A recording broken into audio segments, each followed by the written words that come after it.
नमस्कार, दिन भर की बड़ी खबरों में आपका स्वागत है। मैं हूं आंचल। आज इस बुलेटिन में बात होगी राज्यसभा चुनाव में खुली बीजेपी की पोल की, राहुल गांधी के बीजेपी पर करारे वार की, बात करेंगे बाबा रामदेव को सुप्रीम कोर्ट की पड़ी फटकार की, जम्मू कश्मीर में इंडिया गठबंधन में बनी बात की, जानेंगे कैसे चंडीगढ़ निगम चुनाव में बीजेपी का खेल हुआ फेल, और बुलेटिन के आखिर में बात किसान आंदोलन की। इसके साथ ही तमाम बड़ी खबरों से आपको कराएंगे रूबरू, लेकिन तमाम बड़ी खबरों से पहले एक नजर सुर्खियों पर। दिल्ली की 4 लोकसभा सीटों पर आपने घोषित किए उम्मीदवारों के नाम। नई दिल्ली से सोमनाथ भारती, पश्चिमी दिल्ली से महाबल मिश्रा को उतारा मैदान में। कांग्रेस ने नीति आयोग की सर्वे रिपोर्ट पर उठाए सवाल, कहा 46 रुपए रोज पर गुजर करने को मजबूर 5% लोग। नीति आयोग आजकल गरीबी को लेकर झूठ परोस रहा। लोकसभा चुनाव के साथ नहीं होंगे जम्मू कश्मीर के विधानसभा चुनाव। राज्य के उपराज्यपाल मनोज सिन्हा का बयान, सितंबर में कराए जाएंगे जम्मू कश्मीर में विधानसभा चुनाव। तेजी के साथ बंद हुआ शेयर बाजार। सेंसेक्स 305 अंकों की तेजी के साथ 73,095 अंक पर हुआ बंद। निफ्टी 76 अंकों की तेजी के साथ 22,198 अंक पर हुआ बंद। तो ये थी सुर्खियां। अब बात आज की सबसे बड़ी खबर की। 3 राज्यों की 15 राज्यसभा सीटों के लिए आज वोटिंग हुई और ये पहले से ही तय माना जा रहा था कि चुनाव में क्रॉस वोटिंग होगी, और ऐसा हुआ भी। तीनों ही राज्यों में क्रॉस वोटिंग की खबरें दिन भर आती रहीं, जिस कारण से हंगामा मचा रहा, और यह हंगामा काउंटिंग के दौरान भी मचा। तो किसके पक्ष में रही राज्यसभा चुनाव की बाजी, देखिए इस रिपोर्ट में। यूपी की 10, कर्नाटक की 4 और हिमाचल प्रदेश की 1 राज्यसभा सीट के लिए हुए चुनाव में जमकर क्रॉस वोटिंग हुई। तीनों ही राज्यों में क्रॉस वोटिंग की खबरें हैं। कर्नाटक बीजेपी विधायक सोमशेखर ने कांग्रेस उम्मीदवार के पक्ष में वोट डालकर बीजेपी के दूसरे उम्मीदवार की हार तय कर दी। तो यूपी में सपा के आधा दर्जन से ज्यादा विधायकों ने बीजेपी के संजय सेठ के पक्ष में वोटिंग की है। वहीं हिमाचल प्रदेश में कांग्रेस के 6 और 3 निर्दलीय विधायकों ने बीजेपी के पक्ष में वोटिंग की। हिमाचल प्रदेश के सीएम सुखविंदर सिंह सुक्खू ने दावा किया कि सभी विधायकों को वोटिंग के बाद सीआरपीएफ की गाड़ी से हरियाणा ले जाया गया है। हमारे विधायकों को अपहरण किया गया है। काउंटिंग के दौरान भी यूपी और हिमाचल प्रदेश में जमकर हंगामा रहा। एक वोट को लेकर कांग्रेस, सपा और बीजेपी के एजेंटों के बीच लड़ाई चलती रही। इस बीच सबसे पहले कर्नाटक में राज्यसभा के नतीजे घोषित हुए। कर्नाटक में 4 सीटों के लिए वोटिंग हुई थी। इसमें कांग्रेस के 3 और बीजेपी का 1 उम्मीदवार जीता है। चुनाव में कांग्रेस के अजय माकन और नसीर हुसैन को 47 वोट मिले, जबकि जीसी चंद्रशेखर को 45 वोट हासिल हुए। वहीं बीजेपी के नारायण सा भांडा को 47 वोट मिले हैं। 5वें उम्मीदवार के तौर पर चुनाव लड़ने वाले कुपेंद्र रेड्डी को 36 वोट मिले हैं। उन्हें जेडीएस के 19 और बीजेपी के केवल 16 वोट मिले हैं। इससे कुपेंद्र रेड्डी की हार हुई है। इस बीच हिमाचल में मामला टाई होता हुआ दिख रहा है। यहाँ बीजेपी के हर्ष महाजन और कांग्रेस के अभिषेक मनु सिंघवी को 34 वोट मिले हैं, लेकिन बीजेपी ने कांग्रेस विधायक सुदर्शन बबलू के वोट को रद्द करने की मांग की। बबलू को बीमारी की हालत में वोटिंग के लिए विधानसभा लाया गया था। बीजेपी का आरोप, बबलू को वोट दिलवाने के लिए सीएम ने सरकारी तंत्र का इस्तेमाल किया। इस बीच यूपी में भी सपा के 2 वोटों पर बीजेपी की तरफ से आपत्ति दर्ज कराई गई है। यूपी में सपा के 1 उम्मीदवार की हार हुई है तो 2 जीतने में कामयाब रहे हैं, जबकि बीजेपी के सभी 8 उम्मीदवार जीत गए हैं। राज्यसभा चुनाव में खरीद फरोख्त का खेल हुआ, जिससे बीजेपी मुश्किल में दिख रही है। तो उसकी इन मुश्किलों को कांग्रेस सांसद राहुल गांधी ने और भी बढ़ा दिया है। यूपी में पुलिस भर्ती परीक्षा के पेपर लीक होने के मामले को लेकर राहुल गांधी ने बीजेपी सरकार को घेर लिया है। उत्तर प्रदेश लोक सेवा आयोग परीक्षाओं से जुड़े कथित पेपर लीक घोटाले ने पूरे राज्य में बड़े पैमाने पर असंतोष और राजनीतिक उथल पुथल पैदा कर दी है। कांग्रेस नेता राहुल गांधी, जो अपनी भारत जोड़ो न्याय यात्रा में इस मुद्दे पर लगातार बीजेपी सरकार पर हमलावर दिखाई दिए। इसी कड़ी में एक बार फिर राहुल गांधी ने पेपर लीक मामले में मोदी सरकार पर निशाना साधा है। राहुल गांधी ने सोशल मीडिया पर मोदी सरकार की निंदा की और देश के युवाओं की आकांक्षाओं को धोखा देने का आरोप लगाया। राहुल गांधी की तीखी टिप्पणियों ने स्थिति की गंभीरता बताई है। राहुल गांधी ने अपने सोशल मीडिया एक्स अकाउंट पर पोस्ट करते हुए लिखा, मोदी सरकार देश के भविष्य की दुश्मन बन गई है। कहीं भर्ती के लिए तरसते छात्र, कहीं पेपर लीक से हताश छात्र, कहीं नियुक्ति के लिए कोर्ट का चक्कर काटते छात्र, तो कहीं आवाज उठाने पर लाठियों की मार सहते छात्र। आरओ एआरओ से लेकर पुलिस भर्ती तक और रेलवे से लेकर सेना तक एक भी परीक्षा न्यायपूर्ण ढंग से करा पाने में नाकाम भाजपा सरकार अपना गुस्सा युवाओं पर निकाल रही है। नौकरी पैदा करने वाले संस्थान अपने मित्रों को बेचकर युवाओं को ठेके पर रखना मोदी की पॉलिसी है और शोषण मोदी की गारंटी। मोदी सरकार छात्रों और उनके परिवारों के सपनों पर लगा ग्रहण है। जिसने उनसे उम्मीदों की रोशनी छीनी है। इस अपराध के लिए इतिहास नरेंद्र मोदी को कभी माफ नहीं करेगा। आपको बता दें कि पीएम मोदी की पॉलिसी और गारंटी पर भी राहुल ने हमला बोला है। राहुल गांधी ने कहा कि नौकरी पैदा करने वाले संस्था अपने मित्रों को बेचकर युवाओं को ठेके पर रखना चाहती है। मोदी की पॉलिसी है और शोषण मोदी की गारंटी है। मोदी सरकार छात्रों और उनके परिवारों के सपनों पर लगा ग्रहण है, जिसने उनसे उम्मीदों की रोशनी छीनी है। इस अपराध के लिए इतिहास नरेंद्र मोदी को कभी माफ नहीं करेगा। बीजेपी हर मोर्चे पर फेल होती दिखाई दे रही है। राहुल गांधी दावा करते रहे हैं कि बीजेपी सरकार को आम लोगों की चिंता नहीं है, वो सिर्फ चंद उद्योगपतियों की सरकार है। लेकिन जिन उद्योगपतियों को बीजेपी का करीबी माना जाता है वो भी मुसीबत में दिखाई दे रहे हैं।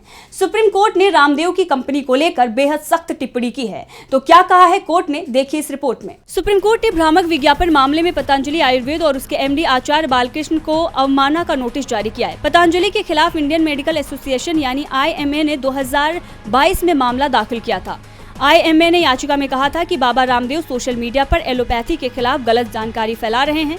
केस की सुनवाई जस्टिस अमानुल्लाह की बेंच ने की। सुनवाई के दौरान जस्टिस अमानुल्लाह ने कहा कि पतंजलि कोर्ट के आदेश के बाद भी ये विज्ञापन लाने का साहस कर रहा है। हम सख्त आदेश पारित करने जा रहे हैं। हमें ऐसा इसलिए करना पड़ रहा है क्योंकि आप कोर्ट को उकसा रहे हैं। वहीं कोर्ट ने सरकार के खिलाफ भी सख्त टिप्पणी की है।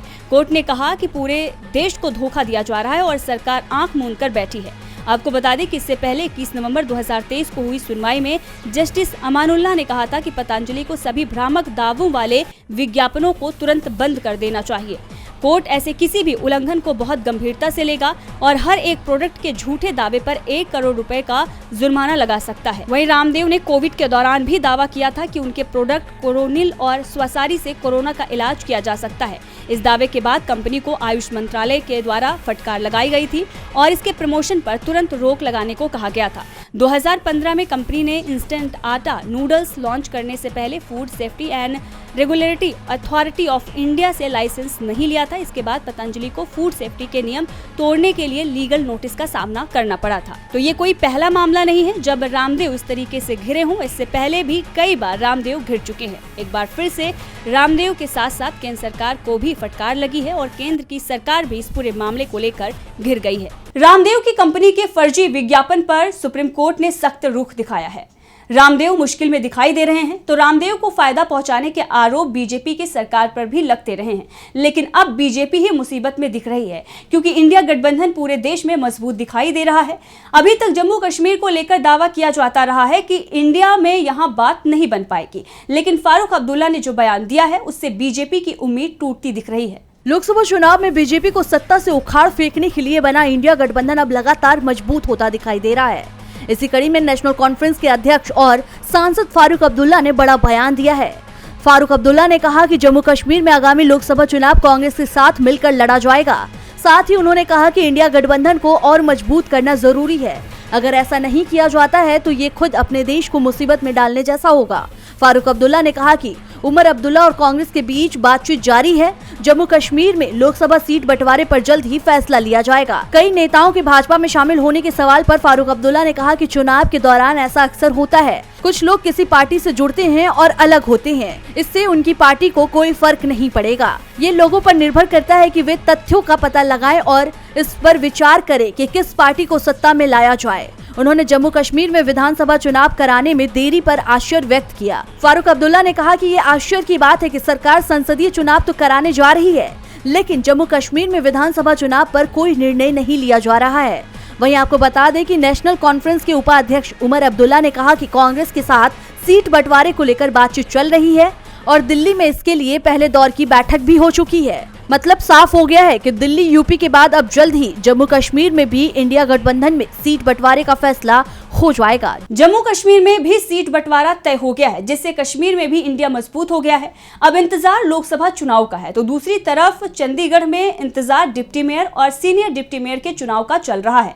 27 फरवरी को इन पदों के लिए वोटिंग होनी थी। बीजेपी जल्द ही चुनाव कराना चाहती थी, लेकिन उसकी उम्मीद पर इंडिया ने पानी फेर दिया है। चंडीगढ़ मेयर पद हाथ से निकलने के बाद अब बीजेपी को सीनियर डिप्टी मेयर और डिप्टी मेयर चुनाव में भी जबरदस्त झटका लगने वाला है। 27 फरवरी को इन दोनों ही पदों के लिए चुनाव होना था। कांग्रेस और आप गठबंधन चुनाव का विरोध कर रहा था। सबसे बड़ा सवाल तो ये ही था कि सीनियर डिप्टी मेयर और डिप्टी मेयर चुनाव निगम का मेयर कराता है और मेयर ने शपथ ही नहीं ली थी। ऐसे में सवाल तो चुनावों पर ही खड़े हो गए थे। बीजेपी और उसके समर्थक पार्षद आज निगम कार्यालय भी पहुंच गए, लेकिन कांग्रेस और आप के पार्षदों ने दूरी बना ली, जिसके बाद आज होने वाला चुनाव टाल दिया गया। यानी कांग्रेस और आप जो चुनाव टलवाना चाहते थे वो कामयाब हो गए और बीजेपी की रणनीति पूरी तरह से फेल हो गई, जिसके बाद अब नए सिरे से चंडीगढ़ प्रशासन ने नगर निगम के सीनियर डिप्टी मेयर और डिप्टी मेयर चुनाव को लेकर नोटिफिकेशन जारी किया है। इसके मुताबिक अब ये चुनाव नए सिरे से 4 मार्च को सुबह 10 बजे होंगे। लेकिन इस बीच ये मामला हाई कोर्ट भी पहुंच गया है, यानी बीजेपी इंडिया की रणनीति में फंसती दिखाई दे रही है। दरअसल आप और कांग्रेस चुनाव को कुछ समय बाद कराने की तैयारी कर रहे हैं, क्योंकि आपके 3 पार्षद इस समय बीजेपी के साथ हैं और आपकी कोशिश है कि पहले पार्षदों से बातचीत हो जाए, जिससे वो बिना किसी दबाव के अपने वोट का इस्तेमाल कर सकें। चंडीगढ़ निगम में 35 पार्षद हैं, सांसद को भी वोट देने का अधिकार है, इसलिए 36 वोट हो जाते हैं। चुनाव जीतने के लिए 19 वोट चाहिए, जिसमें से आपके 13 और कांग्रेस के 7 पार्षदों की मदद से ये संख्या पूरी हो रही थी। लेकिन बीजेपी ने आपके 3 पार्षद अपने पक्ष में कर लिए थे, लेकिन आपका दावा है कि पार्षद को दबाव में लेकर बीजेपी ने अपने पक्ष में किया है। पार्षद जब परिवार के साथ आएंगे तो आपके साथ आ जाएंगे। इंडिया के आगे अब बीजेपी की हर रणनीति फेल हो रही है। इसी बीच बिहार में भी एनडीए सरकार के साथ बड़ा खेला होने की तैयारी हो रही है। तेजस्वी यादव की जन विश्वास यात्रा में जिस तरह से समर्थन मिल रहा है, उसने एनडीए की नींद उड़ा दी है और आज तेजस्वी ने नीतीश के साथ ही मोदी सरकार पर भी गंभीर सवाल खड़े कर दिए हैं। तो क्या कहा है तेजस्वी यादव ने, देखिए इस रिपोर्ट में। आरजेडी नेता और बिहार के पूर्व डिप्टी सीएम तेजस्वी यादव 20 फरवरी से 10 दिनों के लिए बिहार में जन विश्वास यात्रा पर निकले हैं। अपनी यात्रा में तेजस्वी अब तक जहां जहां गए हैं, वहां जनता ने जबरदस्त ढंग से उनका स्वागत किया है। तेजस्वी भी जनता को विश्वास में लेने के लिए अपनी उपलब्धियों को गिना रहे हैं। इसी कड़ी में किशनगंज से पूर्णिया होते हुए देर रात नेता प्रतिपक्ष तेजस्वी यादव की जन विश्वास यात्रा का कारवां कटिहार पहुंचा। मिर्चाई बाड़ी हनुमान मंदिर चौक पर कार्यकर्ताओं ने तेजस्वी यादव का स्वागत जमकर किया। तेजस्वी ने कहा कि उन्हें उम्मीद है कि इस बार पूरे बिहार की जनता उनके साथ खड़ी है और आने वाले दिनों में बिहार बदल कर रहेगा। वहीं राजद विधायक किरण देवी के घर छापेमारी के सवाल पर कहा कि अब ऐसी छापेमारी से कोई फर्क नहीं पड़ता। ईडी सीबीआई जब भी विपक्ष के नेताओं पर छापेमारी कर रही है, समझ जाइए कि बीजेपी घबराई हुई है। आप अच्छा काम कर रहे हैं, इसलिए बीजेपी आपसे घबराई हुई है। नीतीश कुमार के साथ छोड़ने और भाजपा से लड़ाई लड़ने के सवाल पर तेजस्वी ने कहा कि उनके साथ चाचा और बिहार की जनता का आशीर्वाद है। इस हौसले पर इस लड़ाई को बखूबी लड़ते रहेंगे। इसके बाद नेता प्रतिपक्ष की यात्रा कटिहार मेडिकल कॉलेज से निकलकर अंबेडकर चौक, मिर्चीबाड़ी, हाजीपुर, कोडा प्रखंड के कोलासिल, गोड़ाबारी, फुलवरिया, समेली, कुसेला होते हुए भागलपुर की ओर रवाना हुई। वहीं जन विश्वास यात्रा के दौरान तेजस्वी कटिहार मेडिकल कॉलेज के स्टूडेंट के साथ मैदान में क्रिकेट खेलते हुए भी दिखे। और बुलेटिन के आखिर में बात किसान आंदोलन की। किसान एमएसपी सहित अपनी तमाम मांगों को लेकर आंदोलन कर रहे हैं। हरियाणा पंजाब बॉर्डर पर इस समय किसान डटे हुए हैं। 29 फरवरी तक यही पड़ाव है। इसके बाद किसान दिल्ली की तरफ कूच करने की तैयारी में हैं। तो आज किसान आंदोलन के दौरान क्या हुआ खास, देखिए इस रिपोर्ट में। लोकसभा चुनाव से पहले किसान अपनी मांगों को लेकर सड़कों पर डटे हुए हैं। किसान मोदी सरकार के खिलाफ सड़कों पर प्रदर्शन करने को मजबूर हैं। इसी दौरान खनौरी बॉर्डर पर आंदोलन के दौरान एक और किसान की जान चली गई है। धरने के दौरान मंगलवार को पटियाला के रहने वाले करनैल सिंह की तबियत बिगड़ गई थी। अस्पताल में इलाज के दौरान उनकी मौत हो गई। इसके साथ ही हरियाणा सरकार ने अंबाला में 28 और 29 फरवरी को इंटरनेट बंद करने का ऐलान किया है। किसान अभी शंभू और खनौरी बॉर्डर पर ही डटे हुए हैं। हरियाणा में बॉर्डर पर सड़कें खोली जा रही हैं। आज किसान मजदूर मोर्चा और संयुक्त किसान मोर्चा ने दिल्ली कूच पर चर्चा की है। वहीं 28 फरवरी को फाइनल दिल्ली कूच करने का फैसला लिया जाएगा। वहीं किसान मजदूर मोर्चा के नेता सरमन पंधेर ने कहा कि बीते दिन उनके आंदोलन को पूरे देश से समर्थन मिला है। भारत के इतिहास में पहली बार आदिवासियों ने किसानों को समर्थन दिया है। शुभकामनाएं नामकरण के मामले में पंजाब पुलिस ने अभी तक कोई कदम नहीं उठाया है। हम हरियाणा पुलिस पर कार्रवाई की मांग कर रहे हैं। गुरनाम सिंह चढ़ूनी ने किसान आंदोलन को लेकर कहा कि सरकार पर दबाव बनाने के लिए हम सभी को एकत्रित होना पड़ेगा। 2 ग्रुप जिनके नेतृत्व में किसान आंदोलन चलाया जा रहा है, उनके सामने हाथ जोड़कर प्रस्ताव भी रखा गया कि एक संगठन बना लीजिए। उन्होंने कहा कि 29 तारीख तक के फैसले का निर्णय SKM अराजनीतिक का है, उसी के अनुसार आगे की रणनीति बनेगी। आपको बता दें कि इससे पहले 26 फरवरी को संयुक्त किसान मोर्चा ने पूरे देश में ट्रैक्टर मार्च निकाला। आंदोलन कर रहे संगठनों ने वर्ल्ड ट्रेड ऑर्गेनाइजेशन के पुतले भी फूंके। तो आज इस बुलेटिन में इतना ही। देखते रहिए DB लाइव। नमस्कार।